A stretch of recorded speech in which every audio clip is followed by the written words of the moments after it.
Hey, salut la troupe, comment que ça va?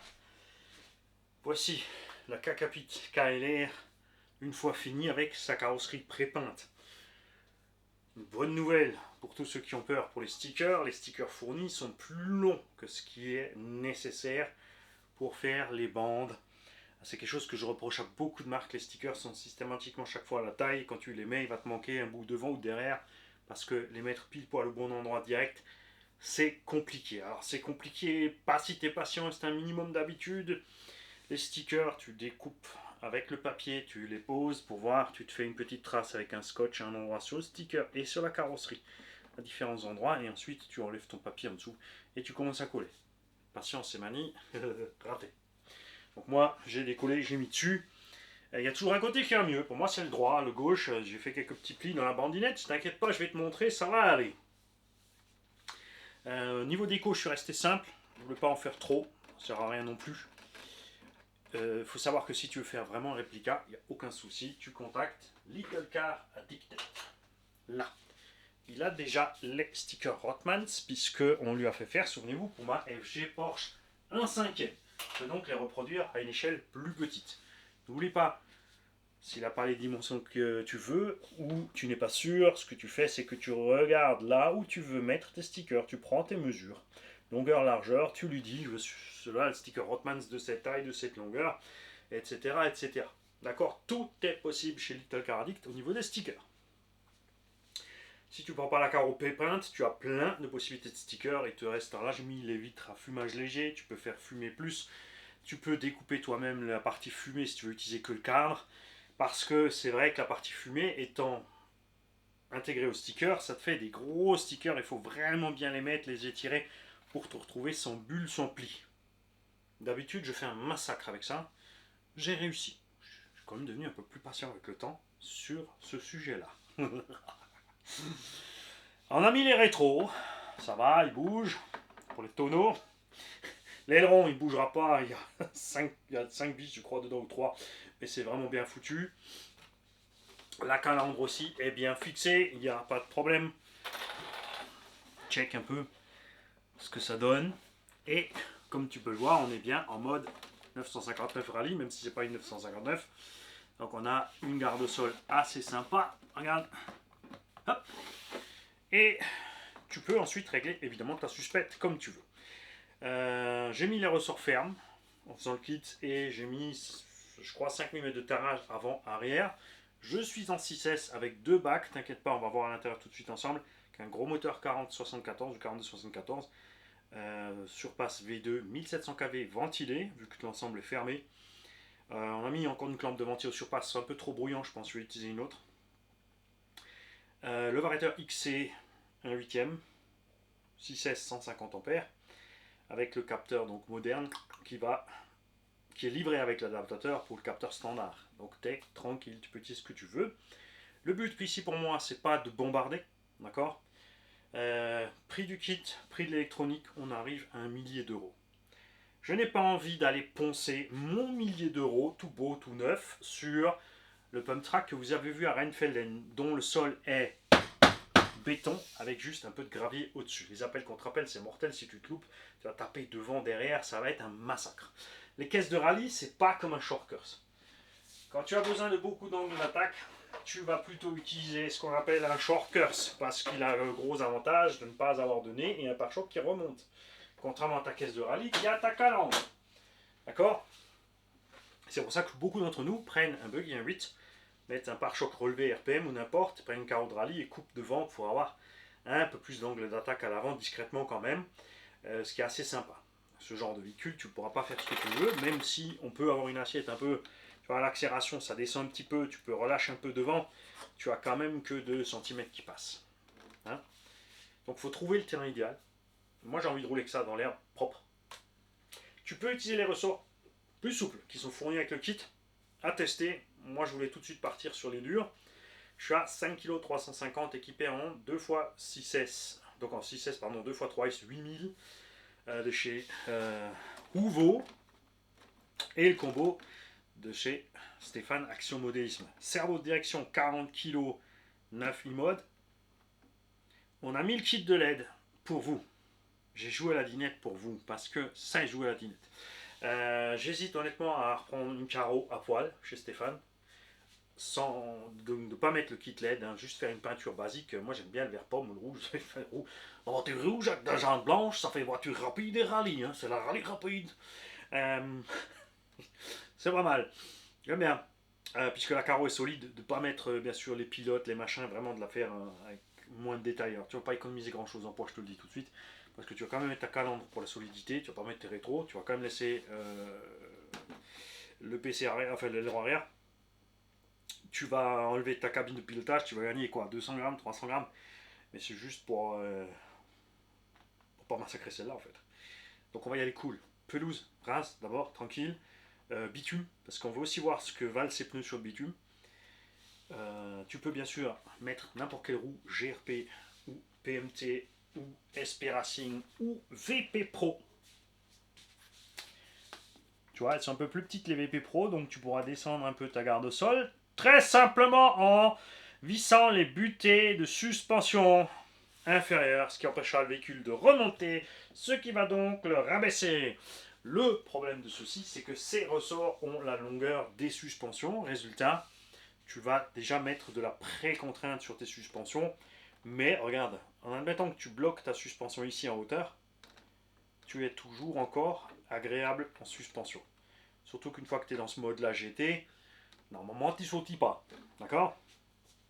Là, il va y avoir de quoi faire. J'ai mis les ressorts durs parce que bah, c'est une caisse de rallye quand même, on a quand même envie de, tu vois. Alors les rampes que j'ai sont peut-être un peu violentes, il y en a certaines que je vais modifier d'ailleurs, j'ai envie de faire des rampes où je vais juste prendre à l'ancienne une planche, on va faire un petit biseau à l'avant et on va juste prendre des tasseaux de 5x5.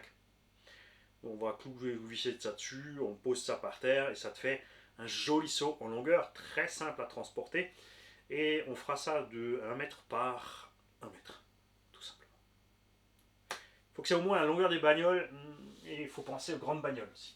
Parce que les grandes aussi, j'ai envie de les envoyer sur les rampes. C'est beau, le rallye style. N'est-ce pas? Mon café? C'est quoi cette affaire? Bougez pas. Pignouf. Et oui, son café. C'est quoi ça?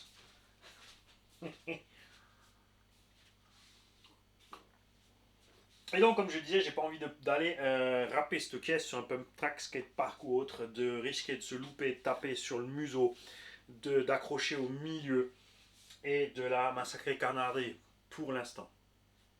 C'est sûr qu'au bout d'un moment, on aura pris des tonneaux, eu des pètes, on va peut-être décoller. Le pignon, j'ai monté le pignon qui est livré avec d'origine.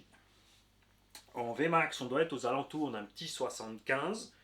C'est pas énorme parce que bien évidemment, oui, tu peux rouler à 95-100 et tu peux faire du 110, du 120, tu peux monter ce genre de caisse en 6S.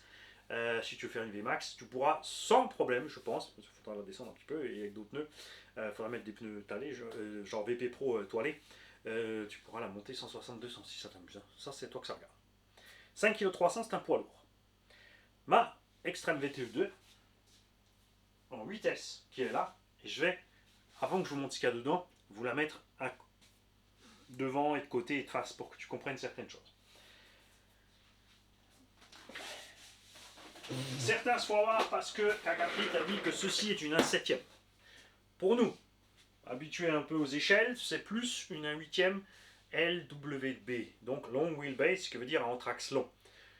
Un anthrax standard en 1/8 part sur un buggy qui est de 325 mm, 320 à 330 plus ou moins, ok? Et les truggy, eux, ont entre 370 et 380 ou 360, 380.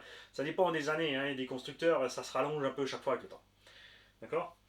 Donc si tu prends un châssis de truggy et tu mets des trains de buggy, tu te retrouves avec une GT longue. 360 à 380 mm selon le cas. Donc il y a des constructeurs qui ne font pas ça. Par exemple, tu prends Mugen, comme je viens de te montrer, tu prends une MBX8, MBX7, pour l'instant il n'existe que la MBX7 pour la piste, pas encore la 8.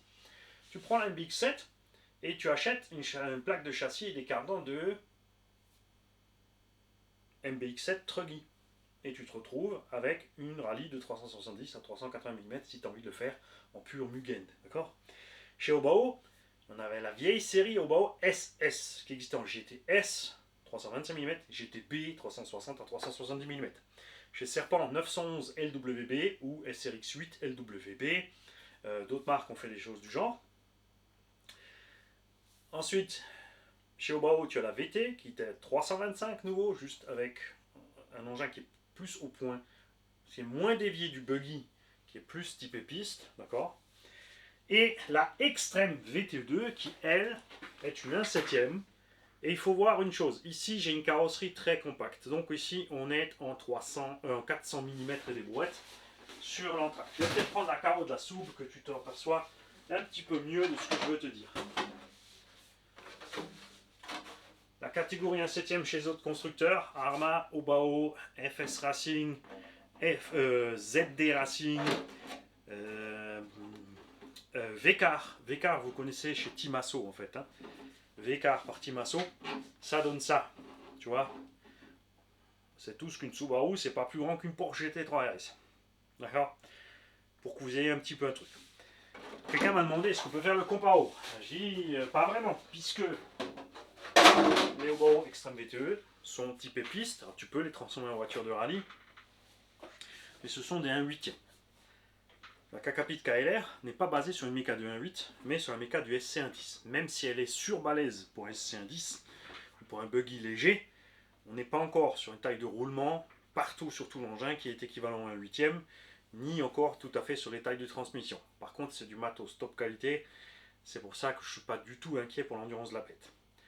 Je ne veux pas rouler sans GT, je ne veux pas bombarder avec, je veux me faire plaisir. C'est une belle caisse. On fera une vidéo dédiée à ça, parce qu'en ce moment, quand même, il y a quelque chose qui vient de plus en plus. Avant, si tu voulais avoir des choses qui sont un peu réalistes ou machin, tu roulais en 1.10. Trop vite limité par le terrain. Et là, on commence à avoir du 1.8, du 1.7. Des trucs de plus en plus sympas sur les grosses échelles aussi. D'accord.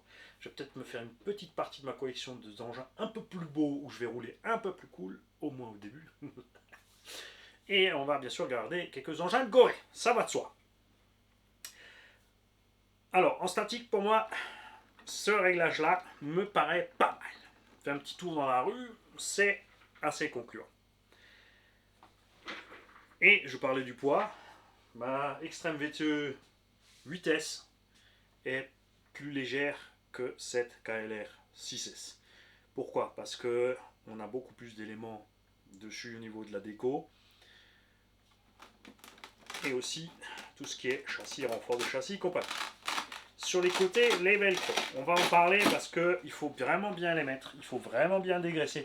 Parce que c'est toujours le truc qui, sinon, avec le temps, fout très vite le camp. C'est des fois un peu chiant, d'ailleurs même. Parce que ça accroche un peu trop. Chaque fois que tu vas enlever, remettre ta KO. Si tu montes tout le kit de feu, et on va parler en détail de ce kit de feu, si tu es pressé de voir ce qu'il y a dedans, eh ben tu zappes et tu louperas plein d'infos sur le reste. C'est comme ça. Le kit de feu complet fourni se monte dans la baie arrière ici. Cette bande est collée avec le double face fourni, le gros rouleau rouge et du double face qui est fourni par Kakapit pour installer les feux arrière ici. Tu dois, avant de le mettre, réfléchir à ton passage de câble, puisque rien n'est prévu et tu ne peux pas sortir à plat, sinon ton truc il collera pas comme il faut. Donc moi j'ai fait deux petits trous ici, parce qu'il y a deux petits feux ici, d'accord. Et celui-là, tu es obligé de le faire de côté, puisque la bande fait toute la longueur. Quand tu mets ton kit de LED en route, la bande ici fait un tour et s'allume. Ça, ce sont les clignots. À l'avant, tu as des phares imprimés 3D. Tu as 4 petits morceaux de plexi à mettre dans les coins et une tétine en plexi à mettre au milieu de cette impression 3D. Autour, tu as la veilleuse qui est aussi, quand tu clignotes, la veilleuse s'éteint, ça clignote en orange. Et au centre, le phare que tu peux allumer à la radio. Ce qu'il faut savoir, c'est que dès que tu lâches les freins, quand tu roules, enfin que tu lâches les gaz, tu as les feux stop qui s'allument. Donc toute cette bande en rouge et le feu stop aussi ici qui s'allume en rouge. Petit truc un peu bizarre, même chose que sur le K2, c'est que au moment où tu freines, pour lui c'est une impulsion de marche arrière et tu as les feux de recul qui s'allument. Ça c'est un peu con. C'est pas dérangeant parce que tu les vois pas et qu'en roulant tu fais pas gaffe. Mais ça n'a pas lieu d'être. Et il vaut mieux avoir une voie auxiliaire, comme ça tu peux aussi encore allumer tes feux ou éteindre tes feux à la radio. Parce que là aussi, un petit mixage un peu bizarre. Il y a les clignotants dessus, c'est pareil, on s'en fout un peu. Faut dire ce qu'il y a. Qui c'est qui roule rallye avec des clignotants? Pas moi.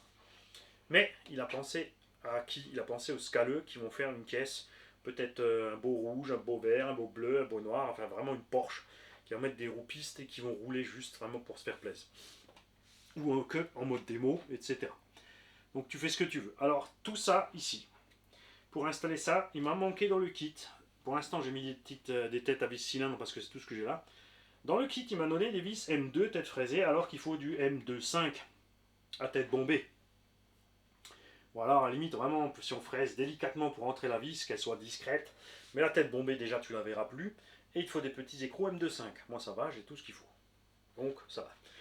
Le passage de câble, c'est à toi de voir comment tu veux faire. J'ai choisi la simplicité. Mes deux câbles principaux ne passent que simplement dans les goupilles des rétros. Ça s'arrête là. Et ici, on revient sur le véhicule que j'ai fait sortir ici. On va peut-être le faire sortir par derrière d'un côté, mais c'est trop court. J'aurais bien aimé que ce câble soit plus long pour pouvoir le laisser sortir ici et brancher ma carreau ici. Mais c'est trop court. Tu es obligé de sortir à l'avant si ta boîte radio est devant comme moi. Évidemment, si ta boîte radio est de ce côté-là, tout est plus simple. D'accord? Pour la hauteur, il n'y a pas prévu vraiment de réglage. Tu peux régler ta hauteur ici, mais là je suis à fond avec la hauteur devant et un cran de la hauteur derrière pour être pile poil comme il faut. Si je descends un petit cran, je suis plus tout à fait au bon endroit sur les rails ici. Mais ces rails, on peut les tourner un peu plus haut ou un peu plus bas. Là, je les ai mis au plus bas que tu vois, parce que là, si je descends d'un cran partout, je suis bien dessus. Et ceux qui les voudront un peu plus haut pourront les tourner un peu vers le haut. C'est pour ça qu'ils ne sont pas encore verrouillés pour l'instant. En tout cas, du gros matos. Et là, ouais, tu joues un petit peu à la dinette. Il y en a qui adorent. C'est pas trop mon trip. Mais il faut dire ce qu'il y a une fois que tu as fini et qu'elle est posée là. Parce que pendant que tu fais, fichier, sticker, les bulles, là. Et quand tu as fini, t'es content. Elle est restée une semaine sur la table du salon en haut, même Gigi l'a trouvé chouette. Pour te dire, ça va bien. L'habitacle, pareil, c'est à toi de faire tes découpes comme tu veux pour le placer au bon endroit. Par défaut, ça c'est la hauteur donnée. Tu peux descendre, il faudra découper un peu plus. Par rapport à la position de la carrosserie, moi j'aurais tendance à descendre un petit cran encore. Hein. J'ai découpé plus à l'arrière parce que, je vous l'ai dit dans les phases de montage du kit, moi je veux utiliser mes 3S 9000 Ouvo, parce que je m'en sers plus en tacle de 12S, n'est-ce pas? L'habitacle en lui-même, c'est vrai que c'est pas très lourd. Les têtes de pilote sont imprimées en 3D. Il y a une bague en laiton à l'intérieur pour le filetage métrique. Donc on verra ce que ça tient. Ce que j'ai fait moi, c'est rajouter des grandes rondelles. Je vous conseille vraiment de mettre des grandes rondelles à ce moment-là. Parce que sinon les têtes de pilote vont traverser l'écran et elles vont aller se promener toutes seules. Ok? J'ai donc mon moteur ici 42 par 74 surpasse ventilé vu que c'est fermé de toute façon en plus. Et je vous l'ai déjà dit, ça pose déjà pas de problème comme ça, même en tout terrain moteur ventilé. La bonne surprise a été de découvrir donc que pour avancer, les pignons tournent vers le haut. Ce qui fait que même si quelque chose gicle là-dessus, c'est éjecté et pas tiré dedans comme sur la Hobo. Sur la Hobo, on ne peut pas tourner les diffs. Sur les engins Gagapit, tu peux inverser les diffs. Beaucoup de gens qui font de la compétition aiment ça, puisque ça change évidemment le torque twist aussi. Sur la gauche ou sur la droite, selon les circuits, les terrains et ce que tu as besoin. N'est-ce pas? Alors, je vais faire un petit peu mon tarage comme ça. Je vais le reprendre puisque moi j'avais fait ça vite avec la carreau dessus. Comme un cochon. Je voulais pas forcément enlever ma carreau. Donc on va te mettre plus ou moins pareil à droite à gauche. Moi je mesure pas. Il y en a qui mesurent. Ils ont raison. Mais moi j'ai pas besoin. De toute façon je suis pas assez bon pilote pour le remarquer. J'ai choisi de mettre le Vario ici au milieu entre les deux batteries. J'ai écarté mes batteries et j'ai mis mes bacs au plus long. Il faut savoir que tu peux raccourcir les bacs. Tu peux les mettre plus au centre, si tu as des batteries pas trop hautes. Ici, comme tu peux voir, on a la place minimum requise parce que j'ai les bacs au maximum. C'est prévu, t'inquiète pas, si tu as un axe moteur un peu plus long. Il a pensé à tout. Cette vis va là. Et celle-ci, regarde, tu peux les déplacer. Par contre, tu ne pourras pas, comme je viens de faire moi, mettre des batteries aussi longues. Mais regarde, avec des standards, toute la place qui te reste. Moi, c'est vraiment une exception. Hein. Je voulais vraiment vous montrer la place gigantesque, tu vois. Alors oui, avec le poids que ça fait, ça aussi je vais t'en causer, on serait tenté de dire, on descend sur un moteur avec un minimum de kV, en 74 mm, on trouve du 1450 je pense, peut-être 1400 qui prend 8S, un ancien Léopard. En moteur à capteur, on trouvera du Surpass V2 en 1500. Donc en 8S, ça va peut-être faire un peu beaucoup de tours, il faudra peut-être mettre un pignon encore un peu plus petit. J'aurais bien aimé trouver un moteur à capteur en 74 mm aux alentours de, faut dire quoi, 1000-1200 kiwis, pas à peu près. Puisqu'en 8S, on sera à peine plus lourd. On aura un variateur 50 grammes plus lourd. Et les batteries 4S compactes ne sont pas plus lourdes que ces 3S 8000. Il n'y a pas vraiment besoin, tu vas me dire, mais c'est juste pour ceux qui veulent. Ceux qui veulent pourront le faire. On a large la place pour passer le moteur Hobbywing 42 par 78. Si tu poses la question, si ça t'intéresse, de mettre le 2250 kV. Si tu veux rester en 4S uniquement et profiter du mode turbo pour gratter un peu sur la ligne droite, ce que tu peux faire aussi, c'est de mettre deux 4S parallèles sur de l'autonomie. Niveau de l'implantation, tu peux mettre un seul et unique bac de ce côté-là. Et ensuite, la boîte réception et le récepteur sont ici en ligne avec le moteur. D'accord? Chacun son choix. Il y a un peu plus de poids d'un côté que de l'autre. Alors eux, ils ont, avec une seule batterie en diagonale, tu fais l'équilibre avant-arrière et gauche-droite, puisque tous ces éléments-là ne pèsent donc pas grand-chose. Et tu peux, même si tu as le vario ici, si tu trouves que tu es trop lourd de ce côté avec moteur et vario, tu peux encore tricher avec ta boîte réception et la mettre quand même de ce côté-là pour réussir à choper ton équilibre. Moi, ça ne me pose pas de problème comme c'est là. Ce qui est très drôle, c'est cette fixation avant qui ne tient qu'à une vis. Elle a une butée vers l'arrière, mais pas vers l'avant. Tu as un deuxième trou de vis, mais qui n'est pas en face des trous du poste. C'est pas très grave, de toute façon ça va nulle part, vu que c'est tenu aussi ici à l'arrière. D'accord? Tu peux rouler sans. Sur le bitume, il n'y en aura pas spécialement besoin.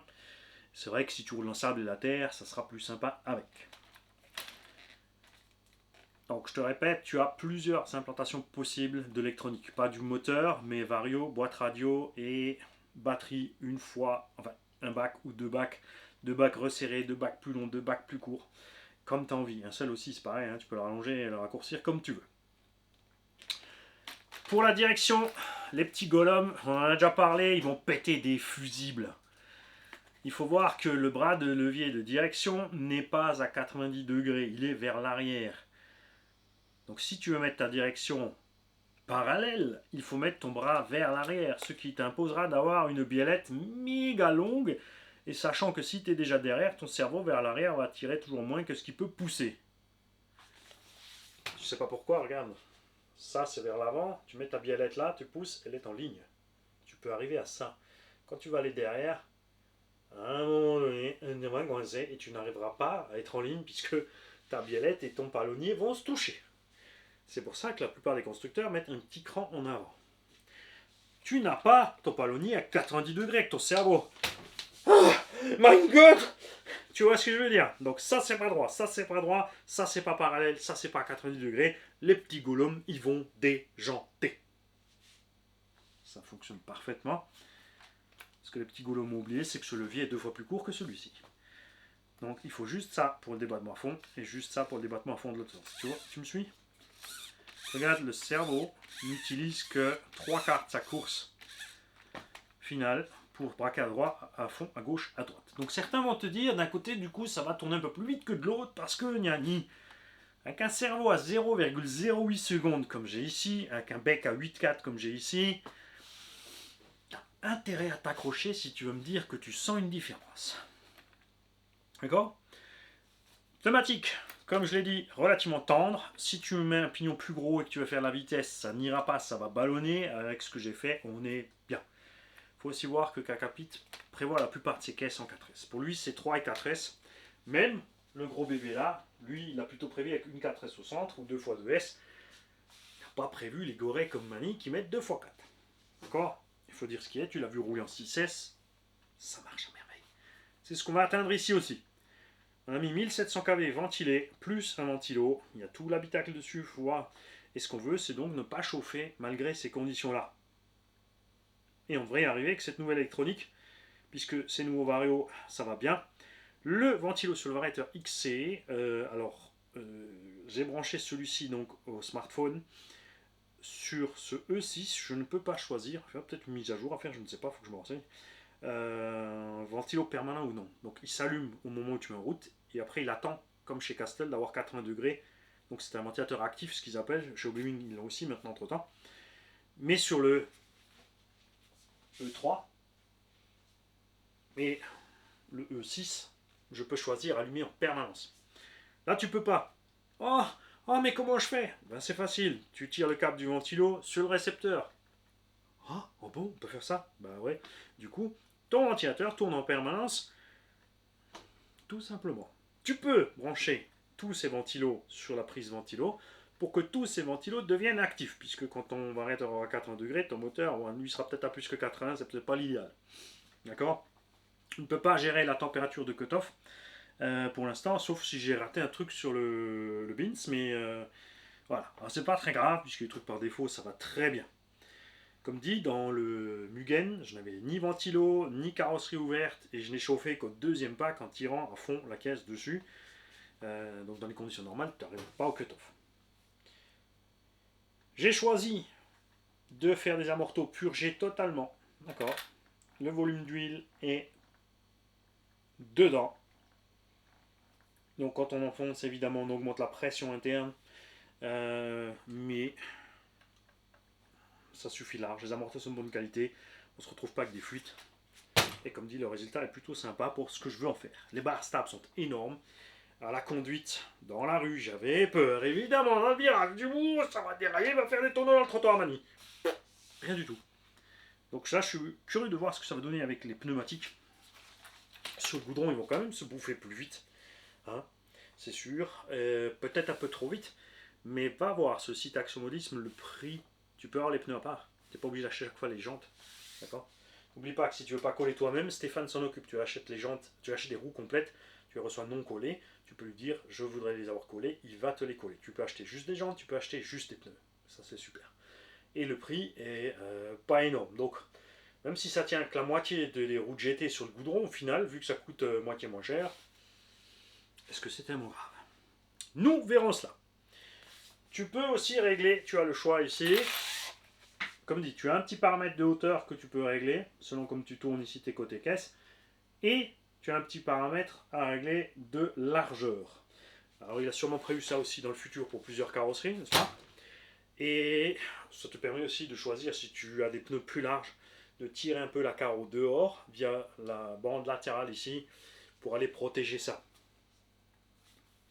Tu peux régler ton diffuseur pour qu'il soit juste à ras sous la carreau, un peu plus dedans, selon la hauteur de ta carreau que tu veux. Évidemment, avec un engin un peu scale comme ça, tu peux gérer, on va dire, quelques millimètres la carreau, mais tu peux pas faire tout ce que tu veux non plus. Si tu passes en mode GT, que tu descends, tu vires l'habitacle, tu pourras descendre ta carreau et régler comme tu as envie. Il n'y a pas de problème. Il y a plus de vis que ce qu'il faut dans le kit, une bonne cinquantaine. Il y a certaines vis par contre qui n'y sont pas, mais tu en as d'autres. Notamment ici. Là, il y a des BTR dedans d'origine. Le problème avec le BTR, c'est que ces plots vont se balader. Donc il te conseille de mettre des vis. Les BTR, d'après le kit, sont des 3x12 ou 3x14. Ils n'y sont pas. C'est des 3x16. Donc là aussi, les petits golems. Mon précieux 312 mm, ils vont péter les fusibles. Parce qu'ils ne savent pas s'adapter, tout simplement. Le plastique Kakapit, on en a déjà parlé à plusieurs reprises, puisqu'on roule ces engins depuis les premières versions. Enfin, j'ai pas eu le tout premier K1 V1, le tout premier, qui avait un châssis en 60-61 et les tourelles 60-61. Il n'est pas arrivé jusqu'en Europe, il avait fait la série quelques mois seulement, et sur les retours clients, il avait décidé de virer le 60-61 et de passer tout en 70-75, et depuis il ne fait plus que ça. On était content avec les premières transmis, il les a encore renforcées une fois et une deuxième fois. On a des noix de taille Buggy 1.8, des axes de cardan de Buggy 1.8. Les roulements de diff sont ce qu'il y a en Buggy 1.8, 16 par 8 par 5, ce qui est un peu plus petit. Ce sont les roulements de porte-fusée de fusée. Pas exclu qu'un jour, vu la taille des éléments, il nous propose des porte-fusées fusées plus grosses avec des roulements aussi 16 par 8 par 5. Donc là, on sera vraiment passé dans le 1.8, les amortos étant déjà 17 mm pour le 1.8. Le système de renfort de châssis, ben, ça marche à merveille. On n'a pas de flex de ce sens.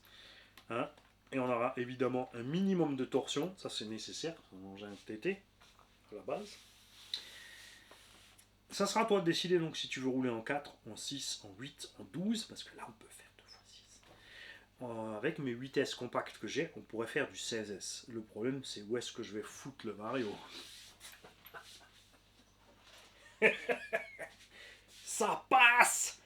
Ça passe. On peut faire 16S, mais il faudra trouver un moteur 4274 à capteur, genre 500 kV. Donc évidemment, absolument totalement inutile. Trop de couple, trop de puissance, inexploitable. Hein, les geeks, je vais switcher à l'allemand parce que eux aussi ils ont envie de connaître tout ça, de savoir tout ça. J'aurais aimé qu'ils tirent ça ici. Ici, le skid plate, j'aurais aimé qu'il soit tiré jusque là. Parce que là, quand même, ça dépasse un petit peu, ça va accrocher. D'accord? Ça aurait été chouette. Pour la visserie, comme dit, vu qu'il y a tout ce qu'il faut, il y a plus que ce qu'il faut. C'est moins le méli-mélo que ce qu'on avait là. Et c'est pas que c'est compliqué. Si tu es débutant, il faut juste que tu prennes un peu de ton temps et sur toi. Tu te calmes 2 secondes. Tu te dis, voilà, il me faut des vis par 12. Dans tout le kit, il n'y en a que celle-là. Et moi, j'ai un BTR de 5 vis, il en faut 4, en 16 mm, qui ne sont utilisés nulle part ailleurs dans le kit. J'ai lu la notice. Donc, je vais prendre celle-là. Pour la direction, oui, là, il y en a qui vont se faire du mal, ça c'est sûr et certain, qui se démerdent. Moi, regarde, j'ai mis mon palonnier un petit peu en avant, pour avoir une biellette pas trop longue. Et ça va parfaitement. J'arrive à mes angles butés droite-gauche de façon équidistante.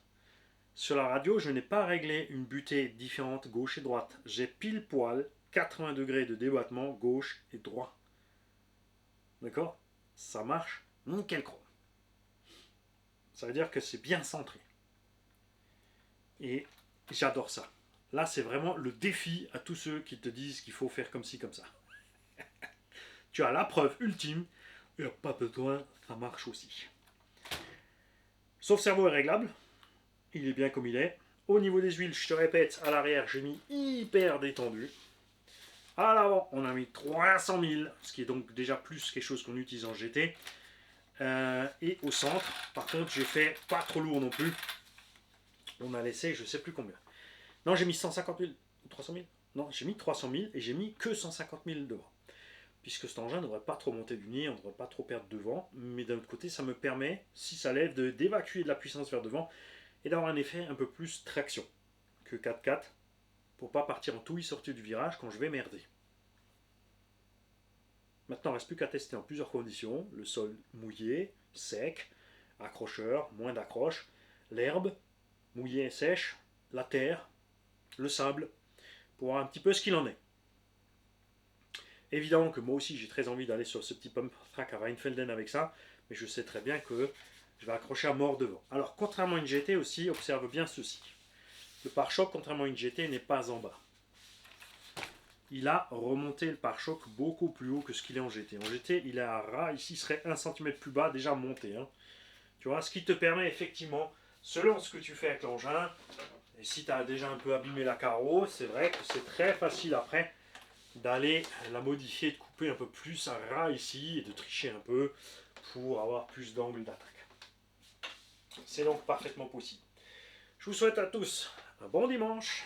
Je vous dis à bientôt. C'est vrai que c'est pas super régulier sur les vidéos, mais je vous avais prévenu. Et on va causer un petit peu aux Allemands. Hallo Jungs, wie geht es euch? Wir haben den KKPIT KLR fertig. Bei euch geht es jetzt natürlich umgekehrt als bei den Franzosen. Ich trinke aber immer noch denselben Kaffee.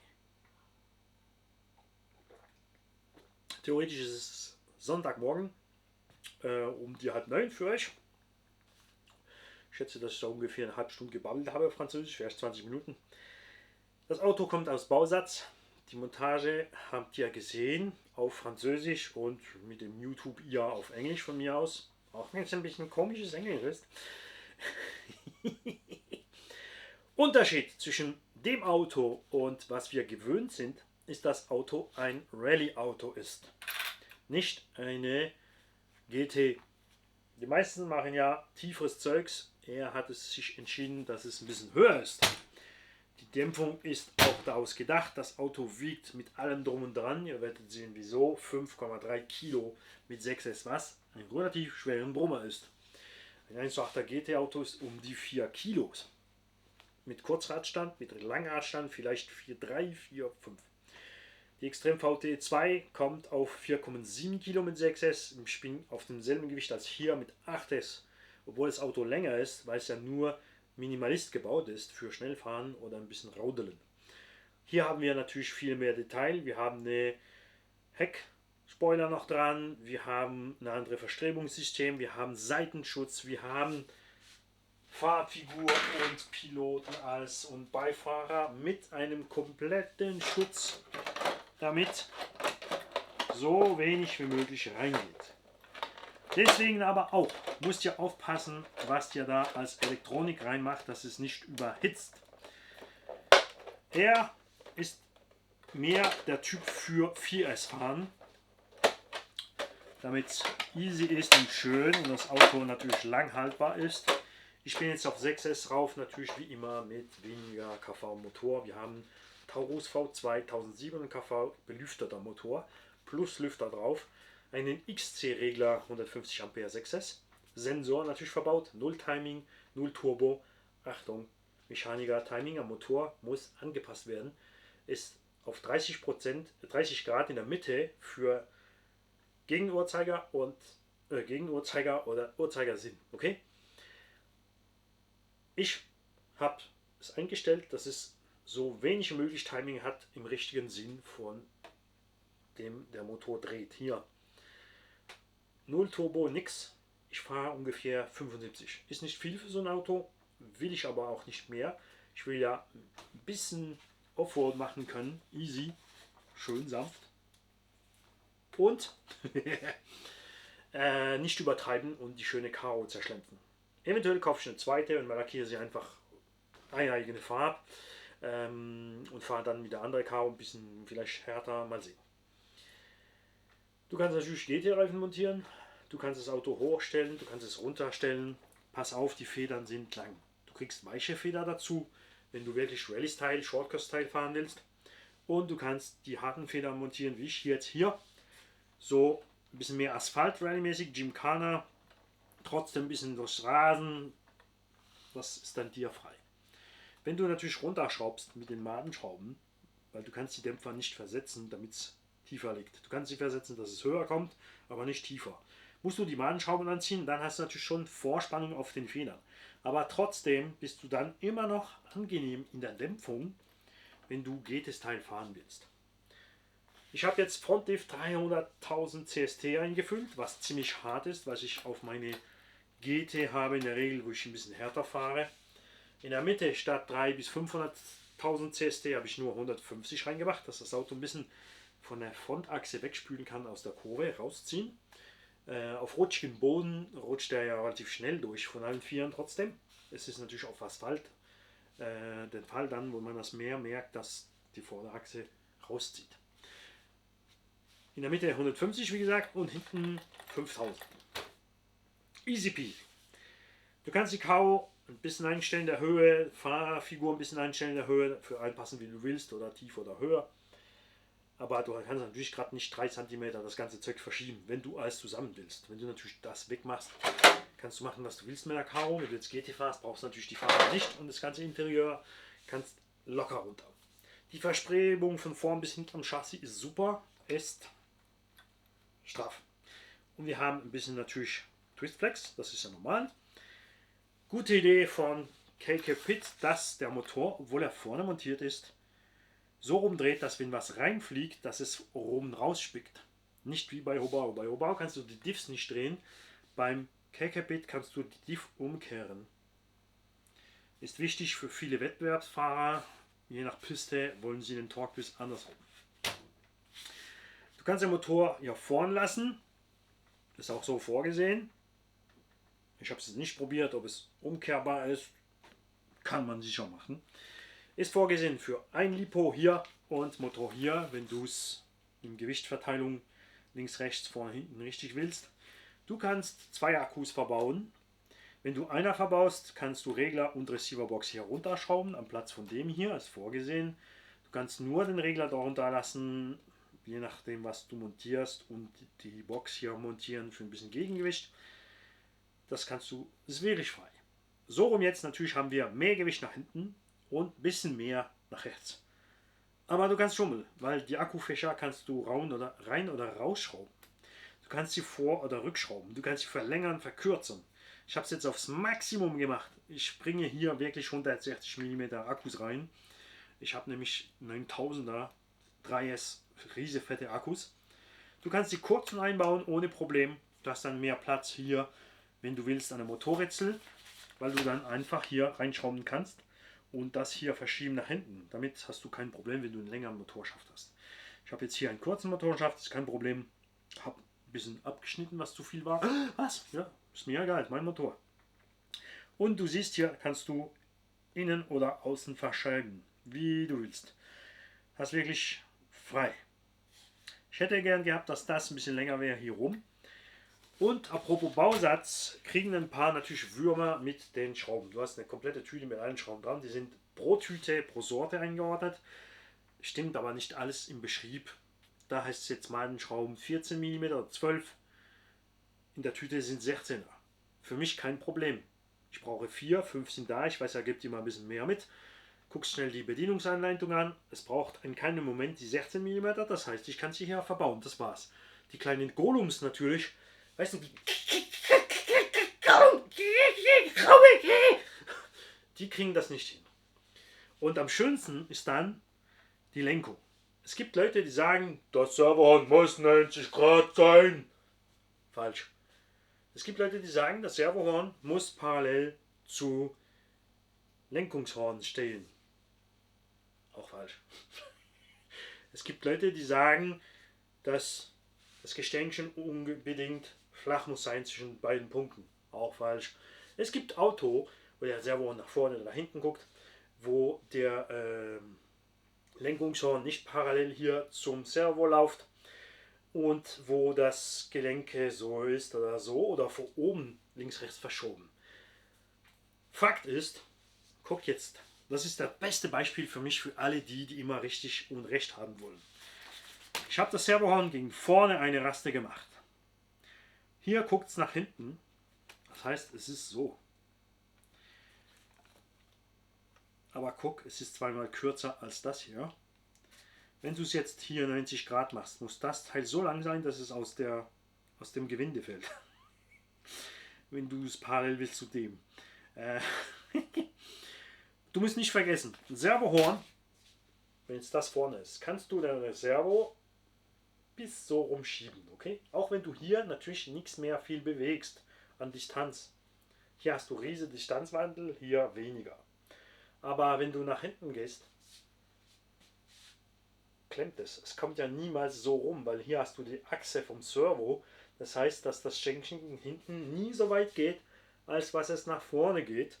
Und von hier bis hier hast du mehr Bewegung, distanzmäßig, als natürlich, wenn du hier zusammenklappst. Hier bist du fast null und da gibt es nur noch nichts mehr. Das verstehen viele nicht. Beweis, dass das alles so gut ist, ist ganz einfach. Meine Funke ist auf 0 getrimmt. Okay? Subtrim auf 0. Lenkung, Endpoint, links und rechts genau 80%. Ich lenke genau voll ein bis zum Stopp, links und rechts. Das heißt, dass alles neutral steht. Das verstehen die niemals. Das ist dann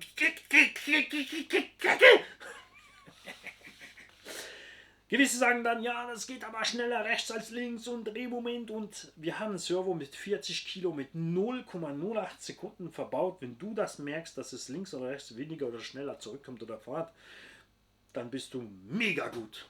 Und dann glaube ich dir auch, aber das merkt keiner. Seien wir doch ehrlich. Oder die wirklich sehr wenigsten. Ich habe mich entschieden für eben 2 Akkus, Regler oben in der Mitte. GTs fahren dann mit mehr Gewicht nach vorne, damit eben die Vorderachse mehr am Boden bleibt, die Kraft mehr am Boden bleibt. Du kannst einen lockeren Center Diff machen, damit es schön fährt.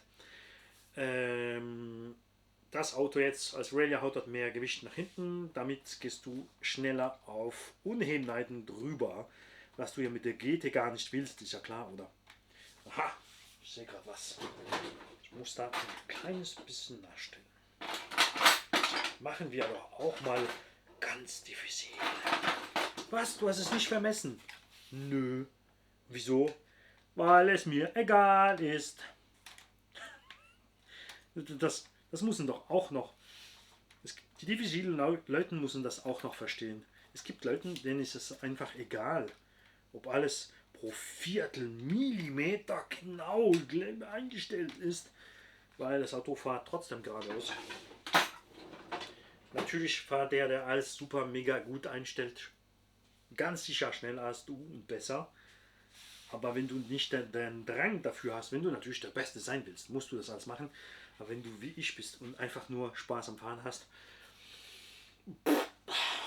mach doch dich deine Nerven kaputt, einmal alles tiptop einstellen. Die Zeit, wo du anstellst, bin ich am Fahren.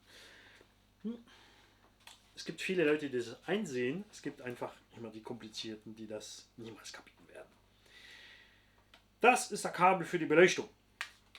Ich habe jetzt natürlich Receiverbox nach vorne verbaut, also musste ich die Beifahrerfigur, die Füßen durchlassen, damit das genau hier reinpasst. Okay?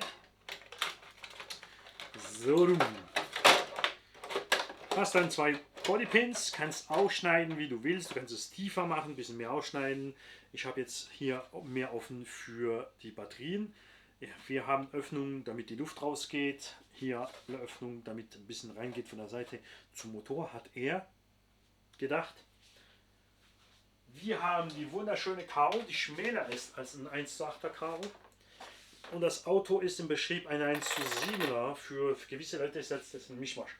Die denken 1:7er, das heißt, es ist so groß wie ein Arma, Extrem VT E2, FS Racing, FTX, dasselbe Auto hier, nicht vergessen, Konrad, das ist ein einziges Auto. Oder Timesso, das BSD Auto Racing von Timesso, oder das ZD Racing Auto. Das sind 1:7er in dem Sinn. Ist aber nicht der Fall, dass es ja nur ein 360 mm Radstand hat. Es ist eine 811er Serpent LVB oder SRX8 LVB oder Obao GTS von der alten Serie oder so Sachen. Ich zeige es dir gerade. Das ist eine BT Design 1:7er Subaru Karo. Wie du siehst, passt da gar nichts. Okay? Es ist auch ein bisschen schmäler. Nicht vergessen. Du kannst natürlich trotzdem einen 1:8er LVB Karo drauf machen, bisschen Verbreiterung verbauen und dann ist es soweit. Vom K2 nämlich, K-Capit, gibt es Verbreiterung für die Wellen, das sind die Wellen vom K2 und dann kannst du ein bisschen die Räder rausnehmen, wenn du willst. Mir gefällt es riesig. Gewicht bringt natürlich, dass es schön fährt, relativ echt. Ihr habt es gesehen mit den Lalo, kleine 1:10er Rallye und 1:12er Buggy, die sind so schwer. Natürlich denkst du jetzt, ja, schwerer, braucht mehr Strom, mehr Leistung, ist auch so. Handkehr oben bringt das Gewicht ein bisschen mehr bodenhaft. Es ist schöner zum Fahren sehen mit der Dämpfung des ganzen Zeugs. Jetzt muss ich nur noch die Probefahrt machen. Wir sind jetzt für mich unter der Woche.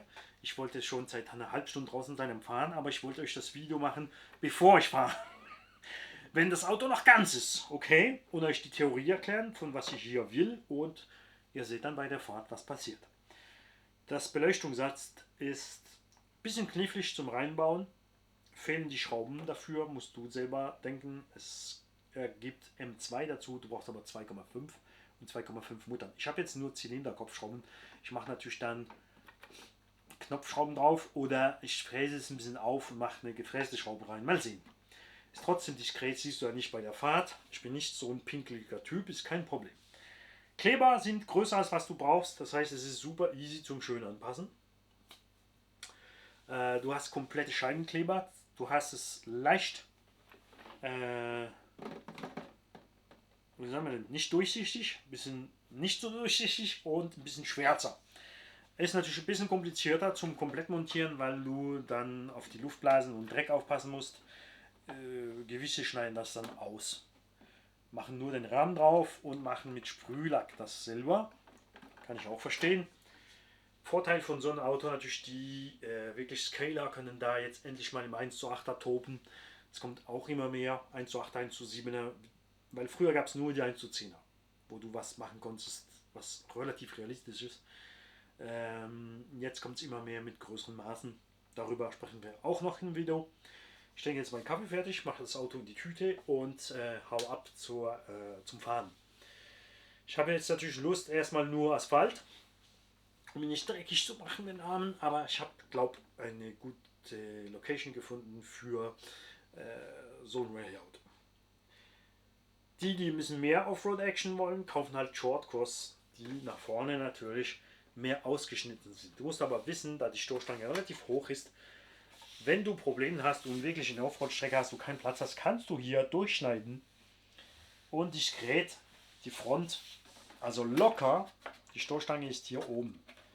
Das Ganze hier abzwacken, damit das Auto von vorn ein bisschen mehr Eingreifwinkel hat und nicht gerade immer aufklatscht und aufstoßt. Und du kannst, wenn du willst, das Auto natürlich runterschrauben als mehr GT. Aber GT gibt es ja genügend. Und verschiedene Karo gibt es auch schon genügend. Du kannst natürlich von alle die 3D-Drucken machen, kann dann die Rückspiegel machen, wenn du willst. Du kannst das ganze Lichtsatz ganz sicher separat kaufen bei dem und einbauen, wo du willst. Es sind nämlich Blinker drauf und alles. Du hast hier PVC-Teile drin. Du hast Angel Eye und dann geht das aus, wenn du blinkst. Du hast das Hauptlicht in der Mitte.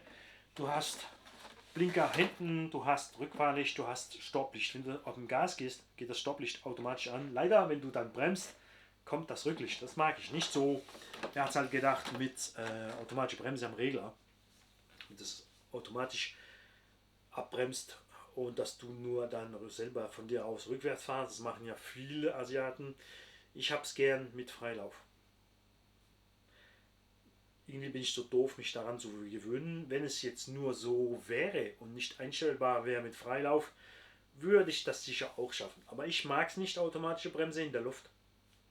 Ich mag es nicht, in der Luft auf dem Gas zu bleiben, damit die Bremse nicht einschlägt und die Nase runterkommt. Das mache ich gern selber. Aber wie gesagt, man gewöhnt sich an alles. Du kannst einstellen, was du willst, wie du willst. Du kannst die Karo unlackiert haben und selber lackieren, wie du Lust und Laune hast. Es gibt ja sehr gute Lackierer, die alles mit dem Airbrush machen. Die können dir alles machen, dass du nicht mal einen Kleber drauf hast. Auf der Karo ist kein einziger Kleber, das ist alles mit Airbrush gemacht von TLRC in Frankreich. Ich möchte von euch Deutsche wissen, was habt ihr bei euch alles als Lackierer zur Verfügung? Sendet mir eine E-Mail mit den Links zu den Lackierer, damit ich denen auch ein bisschen Werbung machen kann. Ich verlinke sie dann unter dem Video ganz einfach für jeder Mensch permanent dann einfach. Ja, und das kostet ja nichts. Ich bin nicht einer, der Sponsoren sucht. Alle Leute, die unter dem Video in den Links sind, sind nur Leute, die den Job machen, so wie mir es passt. Angenehm, immer da und cool im Service. Schnell ist für mich keine Sache. Weil Modellbau ist Spaß. Wenn du ein Jufler bist, ich meine jetzt nicht am Verkleben, da bin ich auch ein Jufler. Aber wenn mal ein Teil fehlt und ich muss 3 Wochen warten, bis das Teil da ist, ist es ja auch nicht so schlimm. Weil am Schlussendlich habe ich ja gemerkt, du juffelst, hast das Teil, montierst das Teil und dann regnet es 2 Wochen. Bist du auch nicht weiter. Und du hast ja so viele andere Sachen, Manni, zum Fahren. Spielt auch keine Rolle. Also Jungs, ich gehe jetzt mal. Ich wünsche euch einen schönen Tag und bis bald. Tschüss Jungs.